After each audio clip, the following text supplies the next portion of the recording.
can. Yeah, because what I really want to know is how Google Duet AI, how they do the presentation of like the slides. Because I haven't tried Google Slides and I want to kind of check it out. I like the fact that it can generate those kind of slides for me, just kind of providing some prompts or some suggestions. Mm-hmm. Do you need to see that tab? No, no, it's fine. I like the fact that also the Gmail is going to have, where you can prompt it to kind of write emails for you and give you suggestions and things like that. So that's pretty useful. Yeah, I have worked on Google Slides. Yeah. Yeah.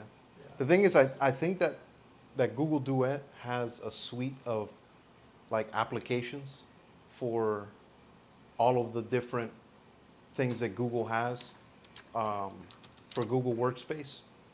So that's going to be something that's going to be interesting to check out. This one's a weird one. Like honestly, the fact that you have Microsoft with like a wearable AI backpack, I don't know. I kind of get the feeling that it's like an R2D2 kind of thing from Star Wars. I know you haven't seen Star Wars, which you have to. But having that kind of assistant in the back, it kind of reminds me of that. So R2D2 used to be like a robot that was on the like the fighter pilots. Mm-hmm. This one. Yeah. Mm-hmm. So they would put that on the ship of like the Star Wars thing, and it would give like commands or whatever. And it was funny, and I think that that's kind of where they got the inspiration to do it. So this thing, they have a patent for it, and I think they're pretty serious on actually making it. Why they have a arrow on the tree? I wonder. An arrow on where? On the Tree. tree itself? I guess it's because they're supposed to, it's describing how like in figure 310, that tree represents the environment, and the sensors are able to identify the tree. And for example, figure 308 is where they're identifying the elevation of the environment. So little things like that. But no, I mean, it's a cool project, for someone that is, You think? yeah, because for someone that's hiking or skiing, you obviously don't want to have a phone in your hand.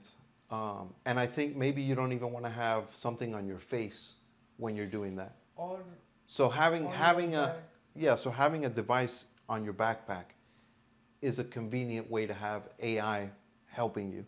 But why should somebody have a backpack while skiing in the first place? Because maybe they're skiing and then they're hiking later. I don't know. I haven't skied yet. That's something I want to actually do soon. But for hiking, I can see the backpack. Yeah, hiking. Maybe if you're on the beach, They should have made the patent diagram with hiking rather than skiing. Yeah, no, yeah, because I mean, you think about skiing, right?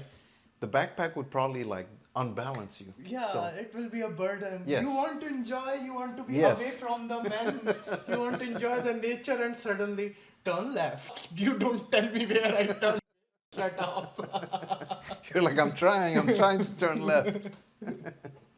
No, yeah, but I don't know, and it might even not be as expensive because of the fact that there's so much space to Because really of the put. fact it is useless. Well, hopefully it's useful, we'll see, So they came out with this model. It's called Falcon 180B. So this LLM, this large language model, is comparable to Google Palm 2, and it has 180 billion parameters. So far, it's the largest large language model to date. There is some kind of like mid-range placement that this one has, because it's in between ChatGPT 3.5 and ChatGPT 4. I think it'll be an interesting project. It's also open source, and I think it's Pinecone that made this model. So I'm kind of curious. So what do you think about the Falcon AI 180B?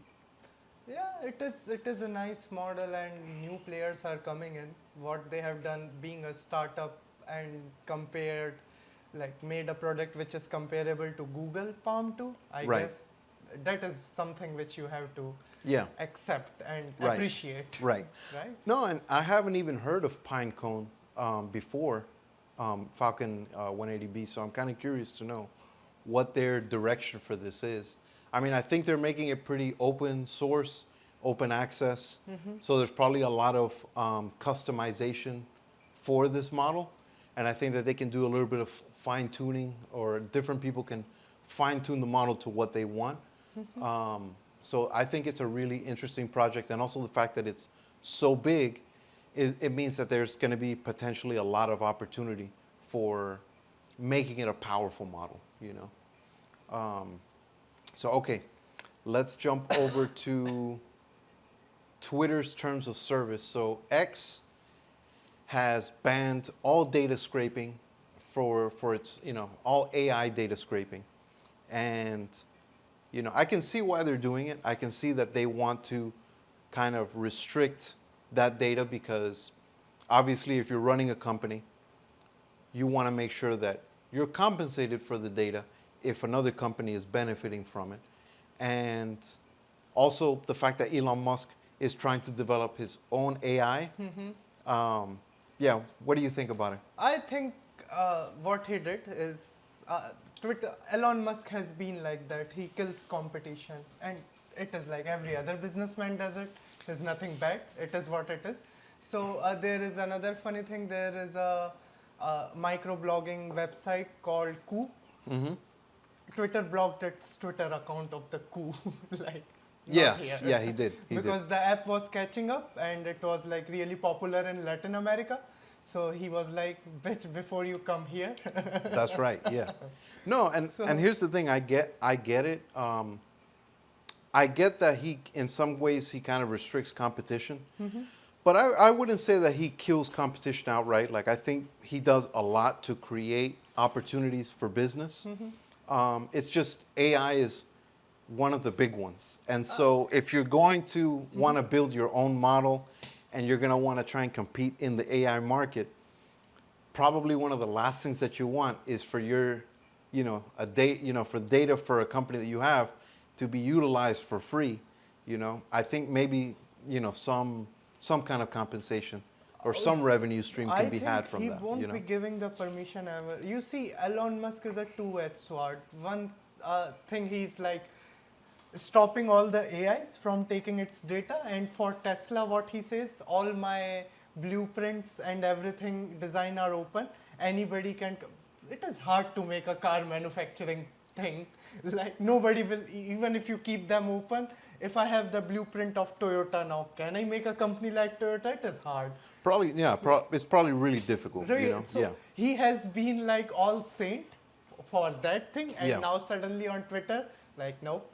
No, it's difficult. You Different. know, like it's difficult because, you know, if you think about Tesla, right? Like there was an interview where he was talking about the difficulty of making a car manufacturing company. He seemed like he was almost proud, you know, about how difficult it is, and he should be proud of it because it is extremely difficult. But he was saying it in a way where it was like, He was being cocky. oh, nobody wants to get in this business. Trust me, you know. And it's a, you know, it's a good thing for him because obviously that means less competitors, you know.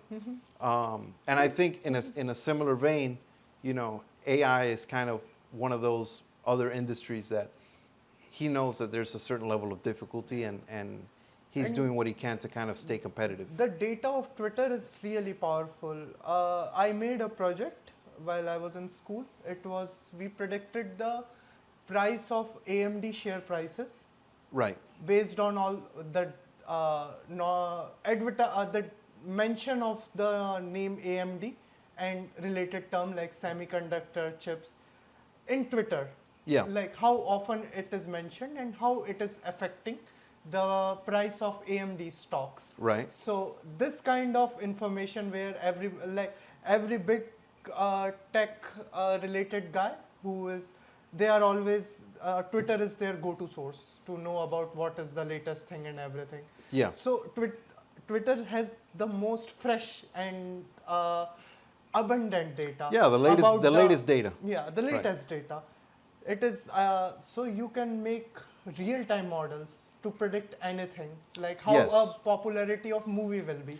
Yeah, no, it's really valuable data, you know, and you know, like Twitter's not the only company that is trying to restrict its information through its API. Reddit is another company, and it's valid that they want to protect their data because Yes. you know if their data is openly available to the other large language models like ChatGPT and Google Bard, etc., what happens is there is a real possibility that Reddit becomes obsolete. And then if Reddit becomes obsolete, they're out of business. You know, so it makes sense to restrict data so that as a company who provides data, you don't become, you know, you don't become bankrupt or you don't go out of business. Um, but the degree, I think matters. And I think if there is some kind of revenue sharing, then that's a significant opportunity for these models to get trained on that data, but also compensating for that. But it caught everybody off guard. You know, like even the New York Times has filed a lawsuit against ChatGPT Yeah, it is for copyright infringement. You know, because I think they didn't file a suit. Sorry, they are considering kind of they're considering the legalities of whether or not they should file a lawsuit to ChatGPT. What do you think about that? about the lawsuit. Yeah. Yeah, it is. See, the lawsuit, everybody is suing on some different aspect. Like the news, what we hear is that some AI is being sued by someone. But if you read through it, you will see each of them is sued for a different aspect. For Right. New York, for New York Times, how I remember, I think it was like the AI was used to train on the material, which was the property of New York Times. Yes. So, but again, we saw a similar case, I think, with another AI in which the AI which is good with producing photos and redesigning it. Yeah. What was its name? I keep forgetting it. So that Sorry, which company? the which was sued for that is a generative AI, like image generating. Oh, so we have Midjourney. We have Dali Mini, or Dali 2. I think That's DALL-E from was, OpenAI. DALL-E was sued or Midjourney was sued. So whatever, whoever was sued. So Yeah. The the artist basically they sued the AI because it took their own creations for training the AI and eventually it created something new. Right. So artists were like, we need a cut. Yes, yeah, So- yeah, because the AI basically generated an image with no human interference, Yes, right? that's And what so the- that right there is probably grounds for preventing copywriting of those images that are generated without human input. But there's the argument that, well, okay, if I'm a prompt engineer or if I'm an artist who is very familiarized with graphic design, but I'm also very familiarized with prompting the AI to specifically create an image in the way that I prompted to, and that takes a level of effort that is significant, then it is a valid argument to say that what that person develops is a work of art in and of itself. Yes, he used a tool that is very sophisticated, but there is a level of effort that he has taken and a level of specialization that allows him to generate an image that is very sophisticated. And so I think it's a valid point to say that AI can have we can have copyright protections for those images that take that level of effort from a human, that makes sense as well. Yeah, So no, this is still kind of, Uh, very murky waters, but it does need to get fleshed out to some yeah, degree. the government you know? needs to come up with a proper law or something, like how Yes. it is to be judged and how artists would be paid or would not be paid, how whatever it is. Right. Because what is the point of if everybody is suing everybody? This is bad Well, for. this is United States. You know how it is. Oh It's yeah. it's crazy. Is it true? I heard that somebody sued Red Bull. Like it is way old, like 10 or 15 years back. That somebody sued Red Bull because it said it did not give them wing. It didn't give it. Oh, yes, those are yeah. There are so many silly lawsuits that come across that happen in this country that I can't even tell you. I actually remember hearing about that, so that is probably I heard one yeah. of the X, which was in India. So somebody sued. No woman came near me when I sprayed it. Stop lying. Yeah, no, that's just how it is. So, how do you feel about flying Terminator drones? Because that seems to be what's happening. There's an article that says U.S. military planning to fund fleets of small, smart, cheap drones. And I know that you're kind of into this. You kind of like, the Military stuff. yes, Yeah, I'm somewhat interested. So, the the present war which is going on, Russia-Ukraine, it has showed that the drone are the real things. Earlier, the might of force depended on how many ships it had, how many planes it had, and how many tanks it right, had. yeah, But what we are seeing increasingly, tanks are not that effective with current uh, how we uh, do the war right now. Right. The tank are not, but drones, those are super effective. And if you make them cheap and kind of so sideway, then it is perfect. Like it is. So Ukraine has had an advantage against Russia because of the drones that they've been Yes, utilizing. yes, Yeah. yes. And it's kind of interesting that you say that because it's a bit of a David and Goliath battle going on right now. Yes, yes. So- And so drone have really helped them. I think they got their drones from Turkey. And From Turkey. Yeah, its name is changed now. It is Turkey. So Turkey has changed its name to Turkey? Turkey. Oh, It is okay, like okay. E or something. Okay. So they got it from there, and since Russia saw it that they are losing it, so they were also looking for drone, but none of the NATO allies were selling them. Right. So they got it from Iran. Oh, wow. Yeah. So yeah.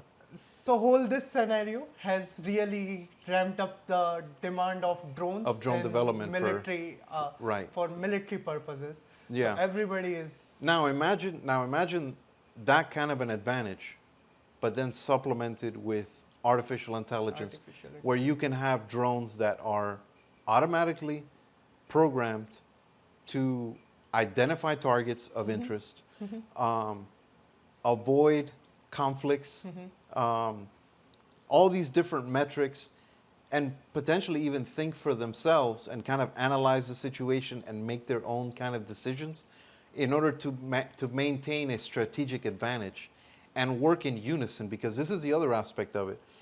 And I don't think I saw this from the article's headline, but it's also the fact that smart drones or AI drones can function in a network. So now imagine like a team of drones working in unison to accomplish a military strategy or to carry out like a tactic that is self-developed on the fly based on the given situation. That's a little bit scary, you know? And go ahead. Yeah. So have you heard of the term loyal wingman? Yeah. So AI drone, how they are planning it right now, like the most latest thing which they are planning with the drones. That is one thing that you will tell the drone to strike some particular location, and it will fly, and then with the AI it will judge that okay, here is some anti-missile system, Right. anti-drone system. So I will go from there and do this based on the Sure. terrain and circumstances. Sure. And another thing is loyal wingman, in which AI drones have a potentially very effective use. That would be if you are a fighter pilot, then you would have 3 or 4 drones attached to your aircraft, and you can release them with a push of button, and you can instruct them individually like what they needs to do. Like if somebody's chasing you and No, I know exactly what you're saying. Yeah, yeah. Like you can have, so for example, imagine of like a team of like 10 drones, right? 10 drones. You have one that is the eye Yes. for every drone, right? And so they're all working under the same line of vision. And let's say you have like a drone that has 360-degree view, right? So you have that one as the eye, but then you have the other one as the attacker. You have another one that is jamming maybe different electronics. It could be radio, it could be Wi-Fi or wireless internet. And then you have another one that is causing another kind of like situation to disrupt the enemy. And they're all working in unison. I mean, I think that's where we're headed, you know. And the real concern isn't necessarily just the governments using them. It's more, I think, of like, you know, groups of people who are not government related and maybe have less, you know, they have ethics that are maybe a little bit unsavory. That's where it can get potentially, you know, problematic, because if this suddenly becomes, you know, a commonplace thing, and then there's developments of open source technologies, then you have really kind of scary, you know, outcomes. But other than military, there are many good things also There are, which yeah. you can achieve from AI. Let's say if you want to, you see how big are the farmlands, right? So if you have a drone which is monitoring the health of your crops, like from digital image processing, then you don't need to be very cautious about like a drone will make a round, see Oh, yeah, where no, is yeah. if it sees a particular area which is not getting enough of water, then you know it next Right. time. Like this is just a basic example. Of course, no. Look, like drones with AI have obviously significant benefits, but when it comes to military, I mean, people think about drones with like an AK-47 attached, you know, and a missile launcher or something like that. This is That US is, M4. yeah. I mean, like it's. I've seen it. I don't know if you've seen a video where they have like, and it may be like a CGI video, but it's still pretty cool. It was basically a drone and it had an AK-47 on the bottom. And that thing just like, you know, it basically hovered and then just started shooting at the targets. And it's like, dude, that's nuts. But then there's even worse ones than that. You know, like they did this one test, and this one wasn't CGI. Small little drones, like maybe this size, right? And the AI was programmed to get on the forehead. Like it would literally just get here, and then as soon as it got here, it had like a little bit of C4, and so it would just like detonate once it arrived. I mean, and it was just like a swarm of them, you know. So that's kind of some of the stuff that I'm talking about. Yeah. Yeah, it would not be a pleasant place with all those drones around with C4 stick to them. Yeah.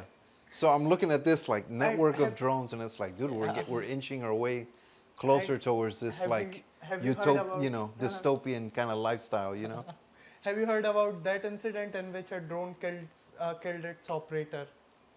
No. AI drone. So what? Like it is not a real thing. Well, the more Nobody was- important question is why. That is government data. Okay, but is this a So real story or? Yeah, it is a real story, Okay. but it was not like a real drone or a real person. It was all a simulation. I see. Operator was doing some simulation, and he ordered the drone, AI drone, to eliminate something. And for some reason, drone was like, "I will first eliminate you, Right. then we'll see Yeah. what I have to do." Yeah. No, I might have to read into that story Yeah, just to see. How this story came out in some AI conference, some of the guy from military, they send people from their group, right? Talk about how Pentagon is doing, how defense is doing in AI drone. So he told the story, Right. and it backfired. Yeah. So then later, it came out. The government institution released a note that no, it was a lie. And the guy who said that, yeah, it was a lie. It was. I Yeah. lied. Right. It never Yeah. happened. Yeah. I'm like, yeah. Yeah. No, you know, some people who are really high up, like one of the guys who was like a lead in Google for AI, he has talked about, you know, the real dangers of AI, because I love AI. I think it's fantastic in a lot of ways, but I also know that there's a level of unpredictability that we don't, we don't even know. Um, so there's this show called Foundation that I've been watching, and it's a really interesting show because you have, it's kind of like they were the inspiration that led to Star Wars and the movie series Dune. Okay, the Asimov storyline that is Foundation. By the way, Doom has a movie series now? Dune, Dune. Okay, Yeah. Doom. So Foundation, the whole story behind it is that there's an intergalactic empire, but that empire is run by one person, and that person passed away, but he created clones of himself.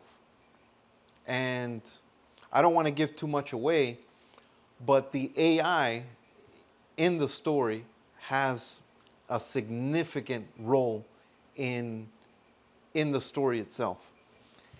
And how significant it is part of what makes it interesting. But to make a long story short, AI has a function that can potentially be integrated into decision making.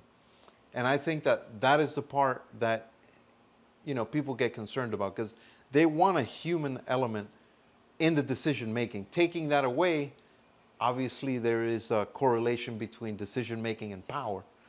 And so we're getting to that point where, and I'd be happy to talk to you more about this, but and we've had conversations about this.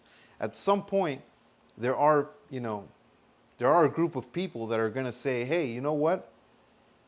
This AI made better decisions than we did. Let's outsource some of that decision making to them. The results will start to kind of improve, and then I can see a direction where decision making will get outsourced to other areas. And before you know it, there might be small departments of government that are completely handled by the decision making of AI. And what happens when that's really successful? Further expansion. And who knows how far it's going to get, but it's a possibility, that a country might even just decide this is the better route to go for us. We're more efficient. We're better run. We're having better outcomes economically, environmentally, as a society. And then what happens when that country becomes a model for other smaller countries or even mid-sized countries? So, when you lend that level of power and decision making at a macro scale, right?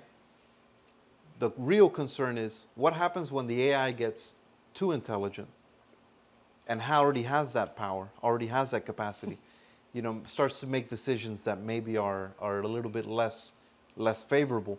And who's to say that we would even know that those decisions are unfavorable? Yes, until it's because too we late.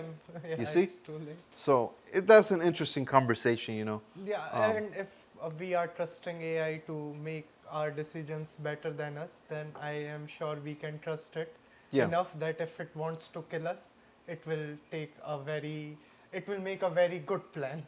Let's say that. We can only sure hope. We the can only plan hope. will be super proof. Yeah. And it will be super awesome plan. If I am in Team AI, then the plan will be super good because it is already smart enough that all making our decision, it knows us then. No, and that's why I think it's really smart that so many different people came together, from different backgrounds, academics, professors, people that are really deep in AI have come together to make an agreement that we need to regulate AI and we need to really set the boundaries, because the rate of advancement for AI it's exponential. Exponential. And if we don't put certain brakes on this development, we could develop something that we don't want. And I think that this is ahead of ahead of a nuclear weapon in terms of its dangers.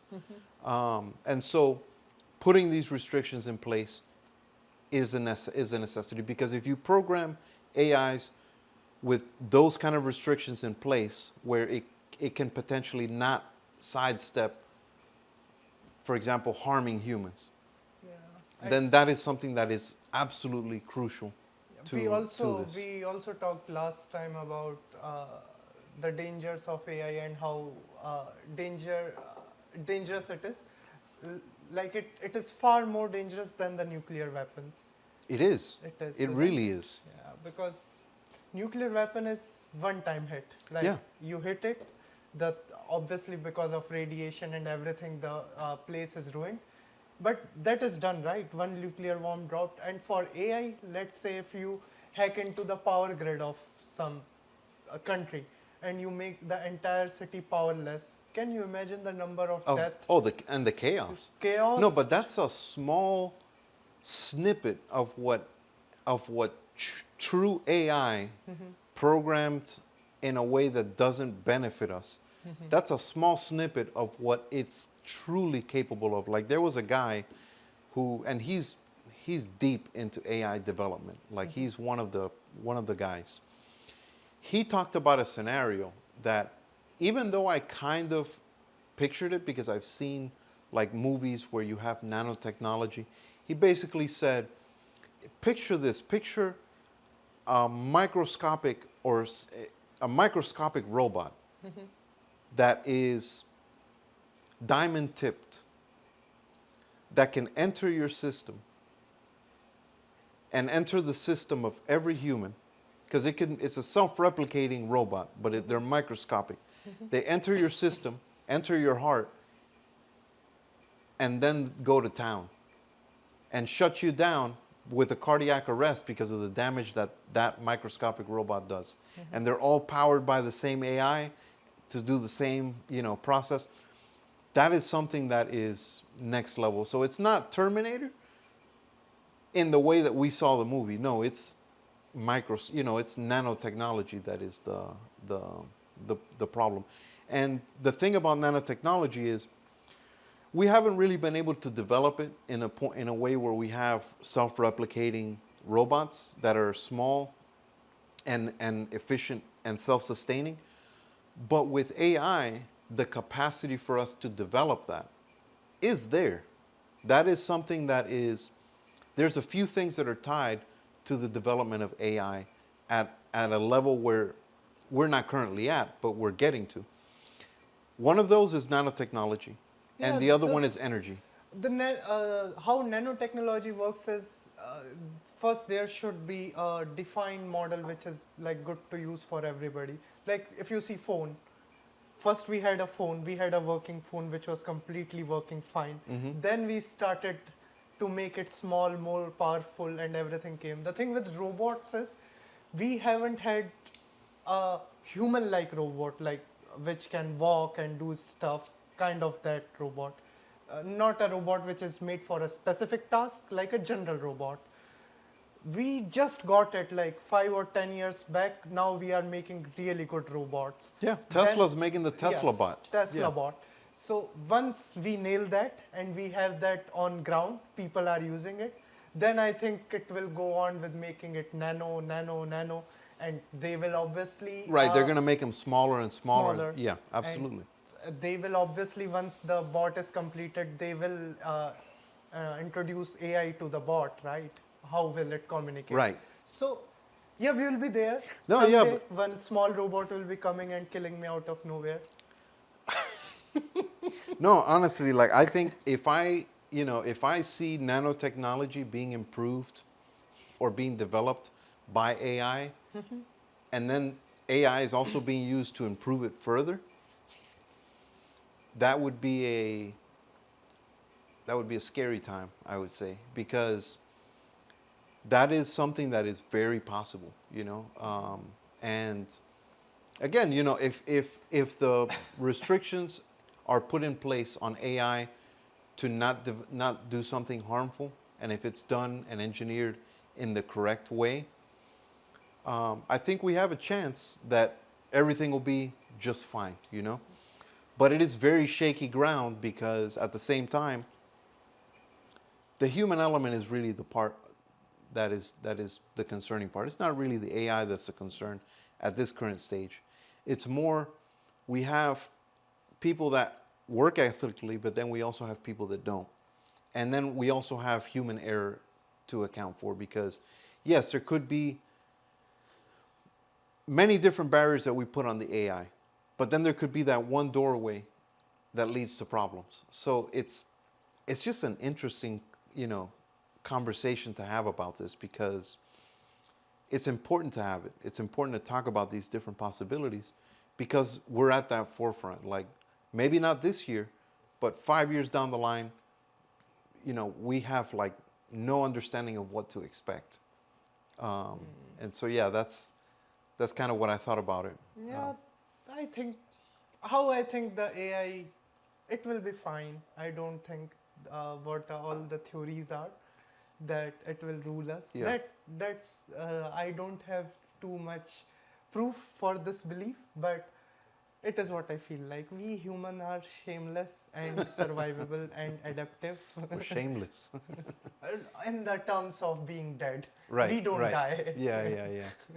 This is pretty cool. Midjourney came out with a feature called in painting, where you can select the part of the image that you generated, and if you wanted, say for example, you got a picture of a face that was generated through Midjourney, you wanted that face to have glasses, you can select that area, put glasses, or put a blindfold, or let's say, you wanted that person to hold like a hammer or something like that. So you can now add customization to the images that were generated. That's something I've been waiting for with Midjourney. I actually wasn't waiting for it. I was more annoyed that I couldn't do it. So now that they have it, I'm so glad, because I needed it. Have you used it yet, or Yeah, have you looked into it? I saw it actually and I tried using it. The best thing is, as you said, the part you can select. Yeah. Like if I made a really good, I told AI to make a really good photo of like me in a room with a table. Right. And I like the photo. I Yeah. don't want it changed. Just one small thing, I need a cup of coffee on my table. Right. I can't type it again. It is far more easier for me to just select that area. Exactly. And add cup of coffee. Now my table has a cup of coffee. Yeah. So really handy. Yeah, Great feature. and not only that, but even if you tried to generate another image that included maybe something that you wanted on it, because it's so variable in terms of what you can come out with, you may not be able to get it even the second time around. Whereas with the in painting, if you select that area and you specifically say, I want glasses, or I want the person to be wearing like an ANC, AC/DC concert shirt or whatever, they can have that and it'll generate it, and it's more specific. So I like the fact that it's more precise in that way. The one thing that they haven't gotten right yet, and I think they're working on it, is text. And that leads me to the next one, which is Ideogram. So Ideogram is also an AI image generation service. And the one thing that they do get right is text. In fact, they come out with really good text, I would say most of the time. So for people who are interested in logo creation or posters and all that, I think Ideogram comes out with some really good artwork, and the fact that they got text right makes it a platform that I think is worth using. Eventually it will be like how Coca-Cola and Pepsi is. All AIs will be all product. Coca-Cola has all product. Pepsi has all product. Yeah. Like both are Maybe some cross play in between. some cross playing in between, but Get some of the text images and slap them onto the Midjourney images. Yes, That might be something. Yeah. Although I gotta say, Ideogram may have to they're probably working on some extra features to make them kind of different, because if their only advantage is text, and Midjourney comes out with a solution, it's gonna be rough. It's gonna be rough. But You either never way, know, Ideogram will come with that feature that you can select the part and maybe, add it. yeah. Although I will say, the artwork that they present on their platform looks different enough that it may provide different kind of like artwork that is still unique and attractive in their own way, to kind of differentiate from Midjourney. So I'm gonna be checking it out a little bit more to kind of get a feel for for what it can produce. But from what I've seen, it looks pretty good, and it looks different enough that it's worth using both, I think, at this point, especially for the text, you know. Next thing we're going to talk about, 11 Labs coming out with their multi-language model, a foundational AI speech model for nearly 30 languages. So this is a speech-to-speech model. And the cool thing about this one is you can have an audio file with your own voice, and that will translate into another audio file with say Spanish, and it's going to sound just like you, but in Spanish. And I think that's pretty amazing. In fact, it's given me some ideas on probably some of our video content. We can transcribe it so that, you know, we have a podcast in Spanish with our voice for our Spanish audiences. Yes, I think that will be great. And the best thing is it keeps the voice same. So Yes. so that makes a connection with me and my viewer, even though Correct. we don't share the same language. Yes. If I'm talking to someone in, let's say, Japan, and they still are hearing my voice. Exactly. The only thing I need to look into it, like I am curious about, is the accent. Yes, I hope that the way that the accent comes out is not too precise. I would actually prefer the accent to be kind of not so good, because that would be a more accurate representation Yes. of how I would speak Japanese, Yes. you know? Yes.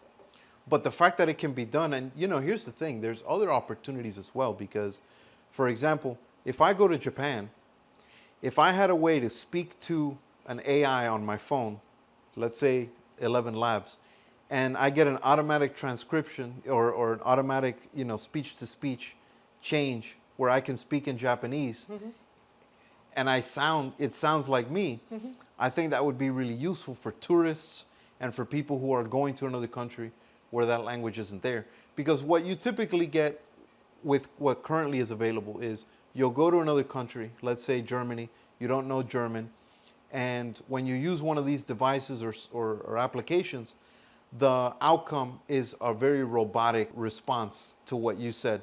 It'd be more conversational if they can hear it with your own voice. That would be really cool. Yes. So we're getting there, you know. Yeah, and how cool it would be in the board meetings, and Oh, let's say yeah, dude. somebody's from Philippines, somebody's from Japan, somebody's from China.